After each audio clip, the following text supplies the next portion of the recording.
This is your pool party captain, Randy Fitzsimmons, and you're listening to the Game Changer Podcast. Pew pew! Ladies and gentlemen, introducing Nate the Great!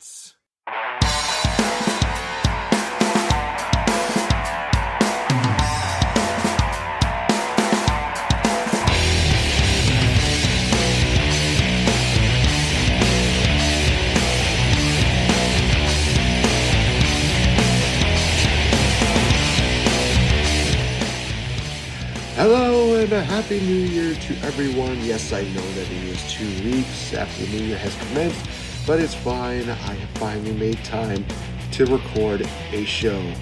Thank heavens. Ladies and gentlemen, this is the Game Changer Podcast, where I change the game one day at a time, one moment at a time. And in this episode, I'm going to actually be talking about a movie that could definitely use a bit of a rewrite, and also talk about the amazingness that was Spider-Man No Way Home. That will be later. But let's talk about the Lost World Jurassic Park. Now, you remember the original Jurassic Park. It was a movie that really captivated audiences and really gave people just this all-like wonder of just how dinosaurs would be in the modern era, of sorts. And it was one of those things that it was an instant classic. It's a movie that everybody absolutely loves. I will tell you this. I went to a theater where they had the IMAX 3D deal, and it felt even more powerful with that 3D effect than what it was just under a normal screen. It's just so good. The animatronics are great, the animation and the CGI were really spot on. They actually still hold up pretty good, which makes you wonder why so many other movies are not exactly as good. Yikes. But likable characters, easy to follow story. It's just one of those movies that will definitely be hard to replicate, even if they're basically doing like a reboot with Jurassic World. And let's just say that while I love Jurassic World, I love Chris Pratt, I love the fact that you have raptors are basically like hunting dogs, I still have a huge respect for the original Jurassic Park movie. It is just absolutely wonderful. So, much like any other movie, Hollywood decides to make a sequel for it. Lost World Jurassic Park. I mean, what more is there need to be said about this? I did some research when it comes to the book, and there are people that are kind of like okay with it. So now they're like, okay, this is probably going to just be an okay movie. And that is not at all what we got. We unfortunately got a lot of really dark and gritty scenes. Not like, graphic scenes, but more like there's very little sunlight in the movie at all, which is one of the things I think I actually appreciated about Jurassic Park 3. At least they kind of lightened it up a little bit. With this one, they definitely tried to make it a bit darker, and the characters, oh gosh, that is a whole story in and of itself. I mean, you have two phenomenal actors in Jeff Goldblum and Julianne Moore. Julianne Moore, who is honestly one of the most underrated actresses of all time, does not look good in this movie. This was a rough one for her to go through, I am sure. Jeff Goldblum, a leading man? Really? Have we learned nothing? The Ian Malcolm character in the original Jurassic Park, yes, he was the downer. He was the chaos theory guy, the life finds a way guy. But he also had credible characters to work off of that really helped him be a bit more beloved and a bit more, tolerable. This movie, unfortunately, does not do that. This shows all the negativity of the Ian Malcolm character. Jeff Goldblum, I think, plays the character way too well. It just, you have that, and then you have Kelly, who is, one of the daughters for Ian Malcolm, who doesn't exactly come off good here. Then you have this weird deal where they're going to capture the dinosaurs and take them to San Diego. You have one hunter guy who is like the best character in the entire movie, who basically wants to hunt a T-Rex just to show that he's the alpha male. That is so badass, and I love it. You have all these weird things that are kind of going on, and then you have Vince Vaughn. Oh, Vince Vaughn. Now, I'm not saying that I hate Vince Vaughn as an actor. I just feel like he plays the same person in every single movie. And for him to be the big threat that John Hammond said, yeah, no, there was no way you're going to take him seriously at all. Well, the bad guys finally get the chance to take some of the dinosaurs from... Oh, no, I shouldn't say some of the dinosaurs. I stand corrected. They took one dinosaur from the park to the mainland, and then it turned into basically like a Killer Godzilla kind of style movie, which not bad. But here's my issue, is that they basically crammed 2 movies worth of material into one, and it sucked. It flat out sucked. I am not kidding you. Not only that, but you had characters that just were not as likable as the first movie. There were a lot of characters that just got annoying, and then you're just reaching a point, like in most horror movies, like, well, waiting for this person to die, and then when they die, it's like, thank God. At least they don't have to endure this anymore. It was just hard to watch. So I usually do a lot of rewrites, rebookings, such like that. I am going to attempt to rewrite my version of Jurassic Park, The Lost World. Yes, I know. It's The Lost World Jurassic Park. Whatever. And I will say this, that comparing... The problem is that this movie also set the bar for the second Jurassic World movie, which was not as good and definitely had more problems. But that's a story for a different time. So, let's go. First off, guys, they mentioned that there's a Site B for this. So there's like 2 dinosaur islands here. We're eliminating that right off the bat. I know that in the book it says that there's a Site B. That's going to be the main thing that I am changing about this entire deal, is that just like in the second Jurassic World movie, there's only one island with dinosaurs, and that's it. We don't need to have people asking questions about, what happened on the first island? How did this happen? Blah, blah, blah, blah. It just makes things more difficult. All right, so now we go into who, casting would be. Of course, Ian Malcolm, still played by Jeff Goldblum. Sarah Harding, Julianne Moore. Okay, we're going to keep them. Roland, the badass guy that I really loved in the movie, keeping him. We're going to keep Kelly. We're going to keep Eddie. We're going to keep John Hammond. We're going to keep Ludlow. And as a little bit of an added bonus, we are going to take out Vince Vaughn's character out of this, by Vince Vaughn, and we're going to put in Alan Grant. That's right. We're bringing him back. Sam Neill is making an appearance again here. The only other thing that I'm taking out of this movie is that we're taking out the San Diego scene. Because, like I said, that is a movie in and of itself. So we're just eliminating that. We're focused on Site B. All right. So, what exactly is my version of the Lost World Jurassic Park?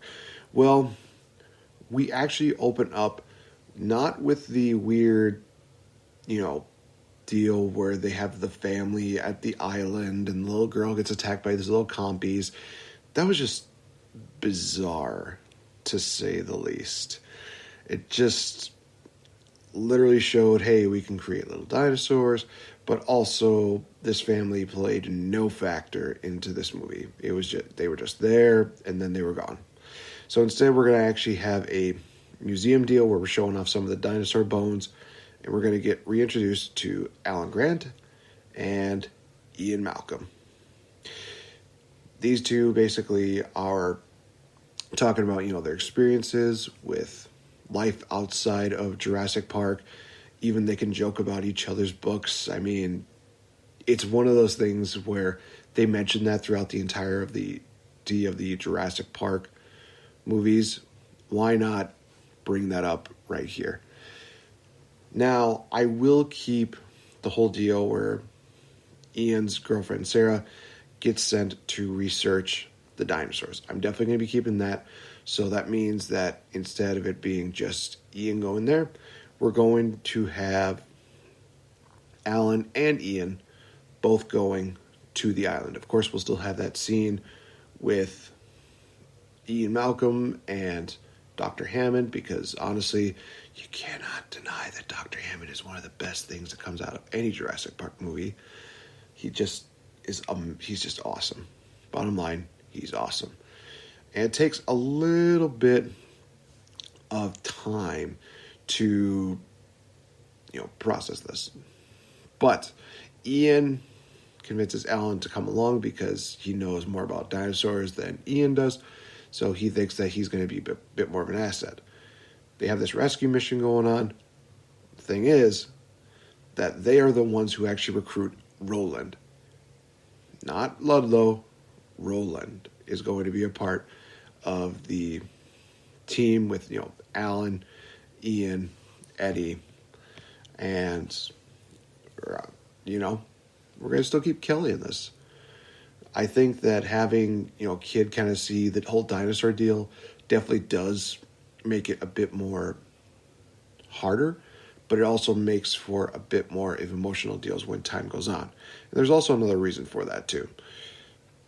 So Roland, he still keeps the motivation of, he wants to hunt a T-Rex, a buck. He wants to show that he is the alpha male, but he's also there to have a little bit of protection. So Ian, Alan, and everybody, they all go to the island, look for Sarah. They finally get the chance to see Sarah, and seemingly it's going to be a rescue, but we still have a little bit of friction between Ian and Sarah because of the fact that they are not exactly seeing eye to eye. Ian is a bit more reserved. Sarah definitely loves to have a bit more fun, but she also knows that her being there will help, quote unquote, protect the dinosaurs. During this time, we're actually seeing Sarah and Alan kind of, working off of each other. Remember that scene where Ian talks to Alan, says, gosh, I kept trying to remember it. Ellie, where he asked if she was available, and he's basically saying, no, that's my girlfriend, back off. So we kind of have a little bit of the same deal going on here, but it's a professional relationship between Sarah and Alan. They're making little jokes, they're talking about, dinosaurs and their love for them, which also makes Ian a little bit jealous. But also during this time, we actually have Ian and Kelly bond a little bit more. Obviously, you saw in the movie, he was not exactly the most best father, to say the least. And we're kind of keeping that he's a bit of a deadbeat dad, and he's just not the best. But during this movie, he actually builds that relationship with Kelly, and he learns to be a better father. He learns to, help her protect herself. She's learning how to be a better person. And ultimately, they're just bonding. It's one of those few times where it's like they haven't seen each other in years. So having the two of them bond a little bit more will show that they are going to get closer together. And eventually, that does rub off into, Ian and Sarah, where their relationship will become stronger after this. All right, so we took care of the random human stuff. Let's talk about the dinosaurs, huh? So Ludlow in the movie, he wanted to just take the dinosaurs all the way to San Diego just to, create that museum. Here is where we change the deal. we are actually going to have Ludlow want to take the dinosaur eggs, because at least with the eggs, he has a little bit more control with it. If he takes the dinosaurs, obviously they're going to run amok, and that's not going to end well. But with him having the eggs, much like with John Hammond in the first movie, he's going to be able to imprint his face. He'll be able to imprint it into the dinosaur's memory as, the mother. So obviously they're going to appreciate him more. So it is kind of like, what they did with the original, but he has more evil intention. Instead of the dinosaurs being captured, we actually have a dinosaur slaughter. Yes, you heard me right. A dinosaur slaughter. Where literally they are killing dinosaurs to make sure that nobody else gets them, and they're taking the eggs. And we have that same reaction like we saw in the original Lost World Jurassic Park movie, except with a bit more emotions. They are actually just absolutely wrecked at the fact that these people are just killing these dinosaurs just for evil purposes, like I said. And this actually convinces Roland that he still wants to hunt, but he doesn't want to kill the T-Rex. He at first did want to, slaughter the T-Rex and get, the head above a mantle. But after seeing what they have done, he has a bit of a change of heart where he says, no, I would much rather, bring the T-Rex down and make him realize who the alpha was. So they get close to completing the mission, the rival company does, but a combination of a T-Rex and a Carnotaurus, which ironically enough is in the book, so why not combine that into here? They actually hurt the operation. And now with, all the airlift deals that are unfortunately not able to make it, everybody is on a, they are on a race to get off of the island. So, two teams, you have Alan, Ian, their team, they're going off their direction, while the Ludlow team, they're off in their own direction, because both teams have different ways of getting off. The heroes reach the lab where the dinosaurs were created and find out that there is something more that is going on, that these dinosaurs are not going to survive that long, because unfortunately Henry Wu, he entered in a disease that unfortunately is deadly, and it's killing off the dinosaurs one by one. And unfortunately, this can be infectious, meaning that it can be transmitted from dinosaur to person, and it is completely deadly. So you see them actually working on a serum during this movie, in which they find the antidote, and they're able to ensure that they don't suffer from the disease and also don't die from the disease. So they're just about to leave, but you see the other team, they come in and they're basically telling them to hand over the serum, blah, blah. And Roland actually turns on the team, basically saying that he wants to team up with them, because the other thing is that during this movie, the Alan Ian team, they actually steal the eggs from the other team. Why they did that? Because they wanted to make sure that these dinosaurs are given a proper life. Obviously, as time goes on, they realize that it's not going to happen that way. So Roland made a deal with the other team that he will get his T-Rex if he ensures that they get the serum and the eggs. Roland grabs Kelly. It's one of those hostage situations. Now, unfortunately for Roland, he gets killed off by the raptors. We see, Carnotaurs, we see T-Rexes, we see just an absolute, massacre of just people getting killed left, right, and center. Definitely keeping that kind of darker tone they had before. Probably a more heavy body count than the Lost World was in the original, and definitely a lot more in the Jurassic Park movie. With that being said, they actually find a ship that will take them away, in which they do find a way off the island. We have the survivors of Ian, Alan, Kelly, Sarah, and a couple people from the rival team. They actually make it. But unbeknownst to them, there is Ludlow. He gets on the boat, and he still has the eggs. And one of the things that you see is that one of them starts to crack, one of them starts to break, and you kind of end the credit. You could have put the credits right there. Like I said, this is one of those movies that's going to be more of a setup for the third movie, in which you have the dinosaurs in, in the modern world. You have them more in the metropolitan area, such like that. This is a bit more of a messy story, I will admit that. But at the same time, I still feel like this movie could definitely generate more interest than the one that they drew out. Obviously, I could have probably done a little bit more time with this, but this was something I wanted to do for a while, and I think that this one, with the proper structure and such, would create more of a interesting movie. But that being said, I feel like this would be a better movie, bottom line.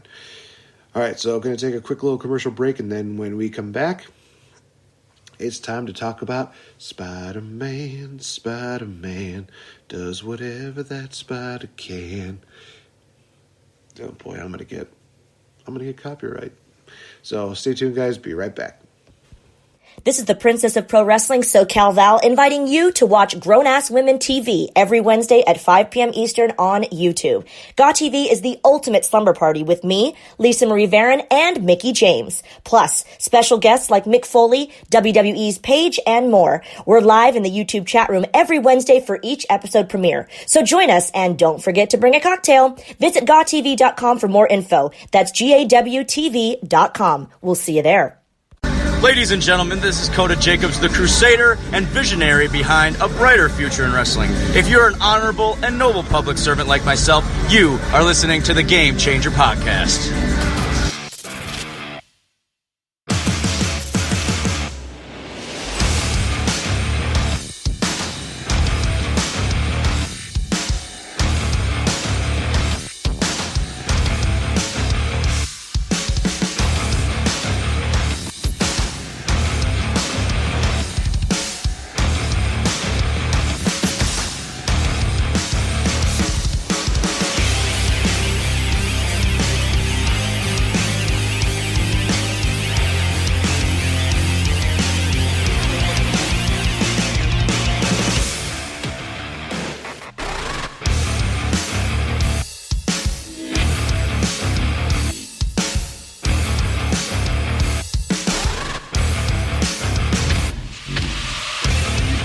Welcome back, ladies and gentlemen, to the Game Changer Podcast. I am your host, NateFNGreat, changing the game one moment at a time. And you cannot talk about a game changer unless you are talking about Spider-Man No Way Home.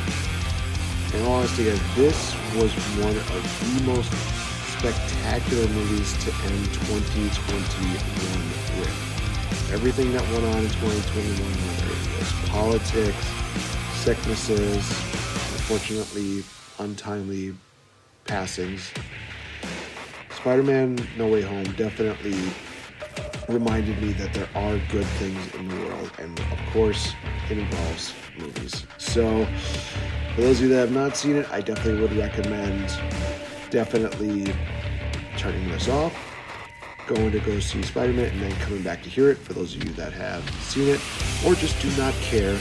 For those of you that have seen it, enjoy. For those of you that have not seen it, then, well, you've been warned. So, I absolutely love this movie.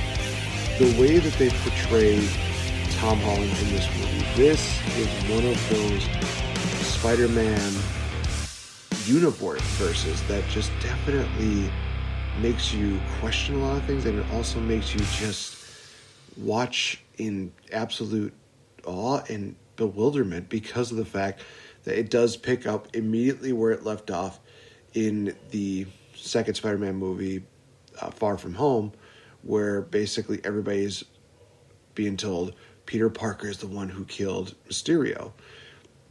And basically you have everybody's life is affected. Peter's life is affected, Ned's life is affected, Michelle's life is affected, MJ. Why not? Everybody is just afraid of what's going to happen, that Peter decides to go to Doctor Strange and find a way to, find a way to make this work to where people forgot that he was ever Spider-Man. The problem is that, like Peter always does, he messes things up a little bit. How Doctor Strange says is that the spell, unfortunately, ended up just opening doors from other dimensions and also other multiverses. So what does that mean? Well, as the trailer basically spoiled it for everyone, you see villains from the first two incarnations of the Spider-Man coming in. You have Doc Ock, Green Goblin, you have Electro, Sandman. Oh man, I feel like I'm missing one. Nope, that was it. Nope, you have the Lizard. There we go. I was thinking I know I'm missing one here. Basically, they are captured for the most part. Yep, nope, they're captured. And basically being sent back to their multiverses. But Peter Parker, the Tom Holland one, realizes that all of them are going to meet their untimely demise, in which they will be killed by Spider-Man, which is a sad thing to see, but at the same time, it's kind of one of those things where it's like, well, that's going to affect a lot of people. And that's going to affect it's going to be like the natural flow of balance, I kind of look at it as like the way that they described it in Endgame, where the Ancient One explained, if you take an Infinity Stone from the timeline, then obviously the time is going to skew into a different direction. And how Banner proposed that they remedy it is that they go back in time after using up the stones and put it back to the exact moment that they picked it up, basically. So it is kind of one of those things where you wonder, what happens in the multiverse of this kind of deal? What happens, when these characters have left? We never really get the chance to see that, but I have a feeling we're going to probably see that because this movie is going to ask a lot of questions. So Peter Parker and Doctor Strange have this really incredible battle in which, Spider-Man is basically trying to use every single ability he knows, and Doctor Strange is just being Doctor Strange, who is one of the most badass characters ever. And in all honesty, as much as I hate to say it, he is a really good supporting character in a lot of these movies. He just works and benefits from that very well. But at the same time, I'm looking forward to the next movie, which, trust me, I'm going to talk about that in a minute. So we have Peter trying to, quote-unquote, convert everybody back. Basically what I mean by that is they're trying to find remedies, and they're trying to find ways to help everybody, get back to normal. Thing is that the only person that got that opportunity was Doc Ock. And I will say this, that see this deal where, Doc Ock, Otto Octavius, he goes from being just absolutely angry and menacing, just being peaceful and calm and just absolutely, like he was beforehand, because of the fact that I think it was like a neural chip, if I'm not mistaken, it got destroyed beforehand, and that's where all these voices are going into his head, basically telling him what to do. But now that those voices are silent, he's his own man. He can think the way that he wants to. Like I said, the unfortunate thing is that they only get to Otto Octavius, and everybody else kind of goes on the Fritz, including Green Goblin, reprised by William Dafoe. Oh my God, was this just absolute chef's kiss beautiful to see this again? Because yes, he is over the top, he is cheesy, but he is doing it so amazingly because it's William frickin' Dafoe. Seeing the battle between Peter Parker and Green Goblin in this, just absolutely great. And he updates his outfit so he's not looking like a weird emerald type elf from Wizard of Oz. You know, he just looks absolutely badass. He looks crazy. In this moment, we also do see a tragic death of May Parker, which in all honesty, I was not expecting that at all. And they kind of gave her the Ben Parker treatment where he, mentions, great power comes great responsibility. She does the same thing. And there's a part of me that was like, wow, this is going to be one of those things where if you say that phrase, then you're going to, oh, yep, nope, she dead. There was a part of me that thought that she was actually going to make it through it. I was like, wow, she took a lot of, took a beating, and she's still going through it. And wait, what? No, stay alive, and she doesn't make it. Whew, that was a tearjerker. After that, this is where we get really good. This is where it gets infinitely just great. Oh my gosh, nostalgic boner right here. So Ned has the ring of, I don't even know what to really call it. But he basically has the ring that Doctor Strange had that would literally, do the teleportation, that would do the, open the portals so that you could teleport. He's basically saying, find Peter Parker. And first portal opens, it's Spider-Man. Okay, cool. They found their buddy Peter Parker. He comes in. Wait, since when did Peter have a suit like... Wait a minute. Mask comes off. It's Andrew Garfield. Oh my God. I know that I was spoiled about this, but I was literally like, holy shit, they brought him in. But does that mean that after a little bit of witty banter, we see Ned trying again? He's like, find Peter Parker.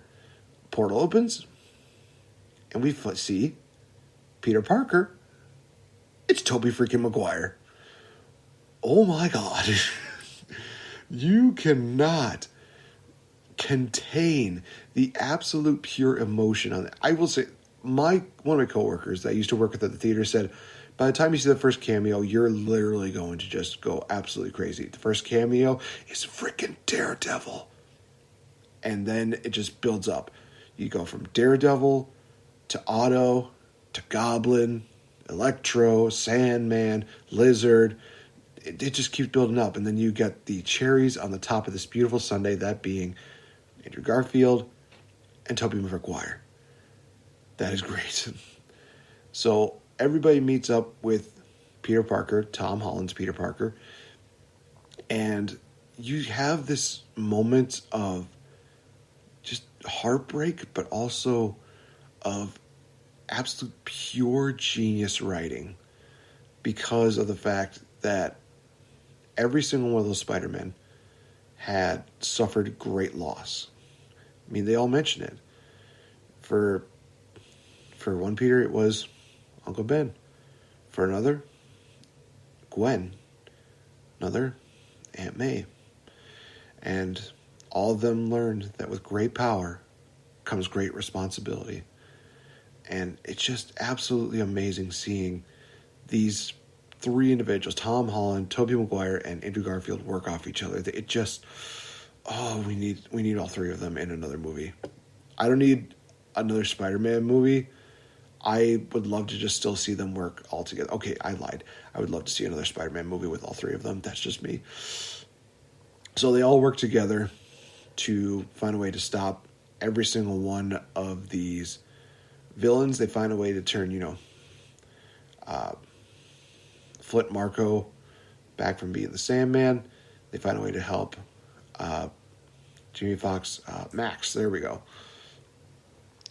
Max become a regular character, and honestly, Jamie Foxx with one of the best lines, him saying, "Man, I thought you would be black." Just, what the... Oh, man. It's like, Miles is coming. Miles is coming, dude. Don't worry. You have Dr. Connors returns back. Then one of the last things you need is a big fight scene between Norman Osborn, Tom Holland, Peter Parker. Just having everything that they do, we're fighting off, and you just see... I remember the words that Aunt May from the original Spider-Man said, "Revenge is like a poison. It can take control over you and turn you into something ugly." And this was something that I don't think I was expecting to happen, but it was one of those things where I looked at this Spider-Man like, whoa, this is intense. And thankfully, the other Spider-Men were there to help, Tom Holland, Peter Parker, snap out of it and to realize that, revenge is not the way.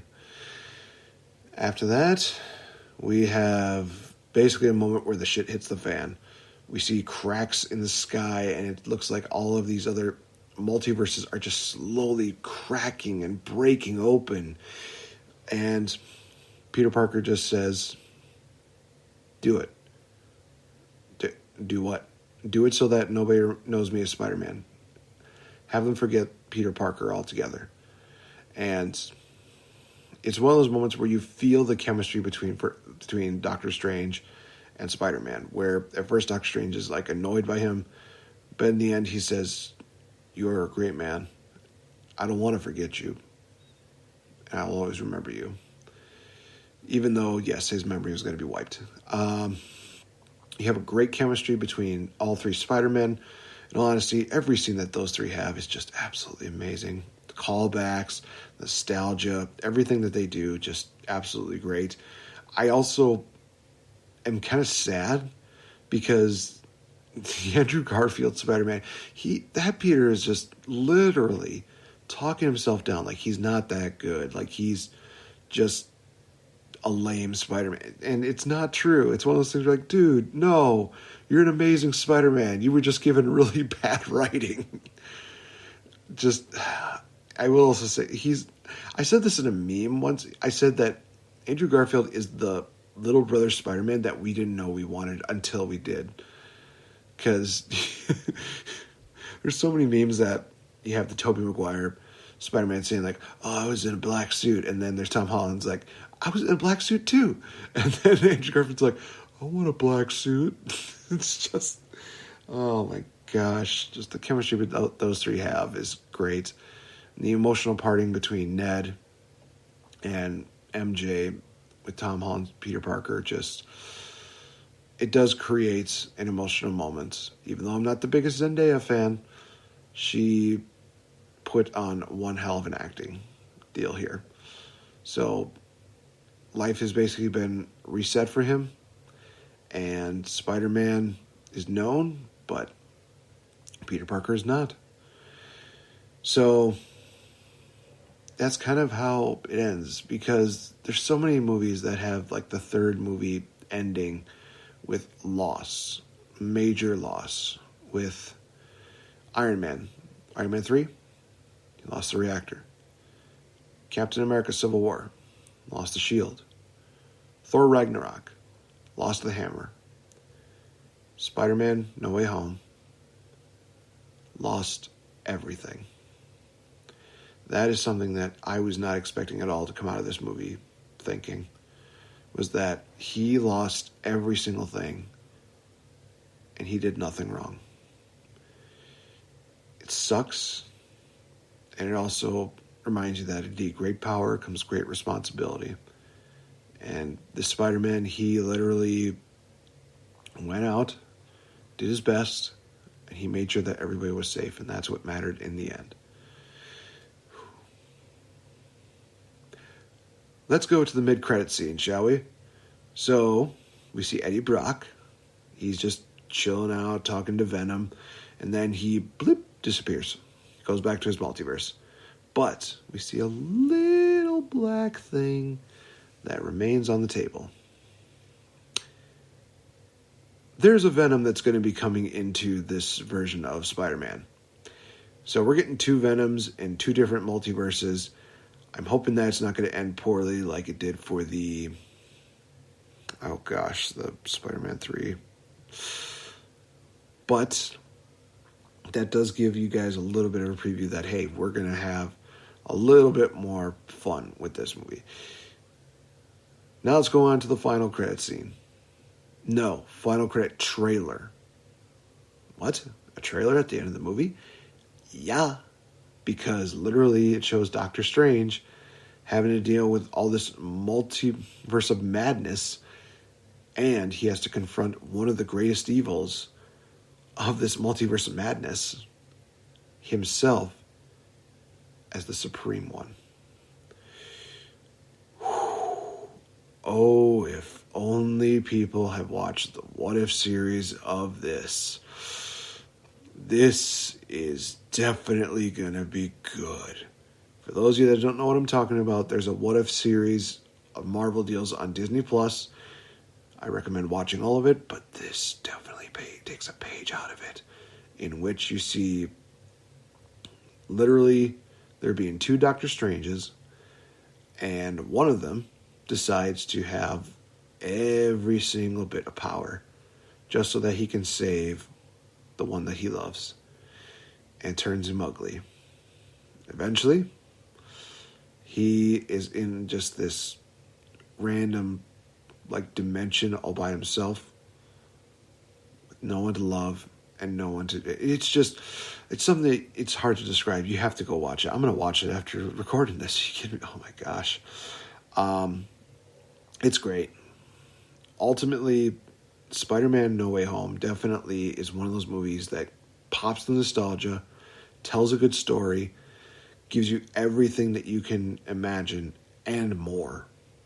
And it also opens up so many possibilities in movies. It's that damn good. I recommend it. 2 thumbs up, 5 out of 5, 10 out of 10, A+, whatever you need. Just, it's so damn good. It is so damn good. It lives up to the hype, and it gives you more. It's amazing. So, with that being said, this has been the Game Changer Podcast. I have been your host, NateFNGreat. Thank you so much for listening in. You can always follow me on Twitter as well as on Instagram at RealFNGame. You can always check me out on this podcast, which will be on all major podcasting formats. You can also check me out on The Wrestling Show, in which you will enjoy a lot of random wrestling and a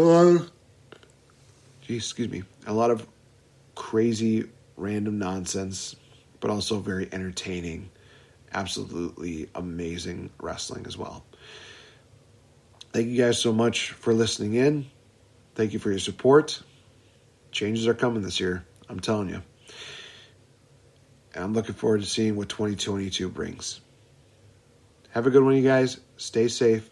Be smart. Know that you can make a difference and you can be a game changer one moment at a time. Because that's all it takes, is one moment. Take care. Bye-bye.